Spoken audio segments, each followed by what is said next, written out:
po si Jenny Lynn, primary operator ng sublimation printer dito sa Transferit Lucena. At ito po ang Subli 2 feet as of today, November 18. Naka 20 meters na run po kami ngayong week. Nandito naman po ang stocks namin. Dito po ang stocks ng Subli 8. At ito naman po ang Subli paper. Updated din po ang inventory report as of today. Ito po ang aking printer head area. Ito po ang capping. At ang AVR plug. Ganito naman po ang tamang head clean.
Ganito naman po ang tamang pag-nozzle check.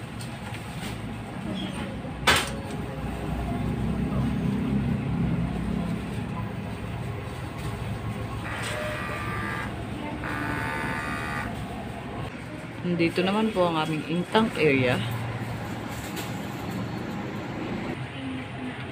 Ito naman po ang waste tank na ang last disposal ay nung Saturday. Nililinis ko po everyday itong printer kaya po mais to. Ito po ang AVR na may 1,500 watts. Sa PC, ang hard disk level ay tama lang po. 50% ang used. Nandito na rin po kasi ang application para po sa programming ng Embro.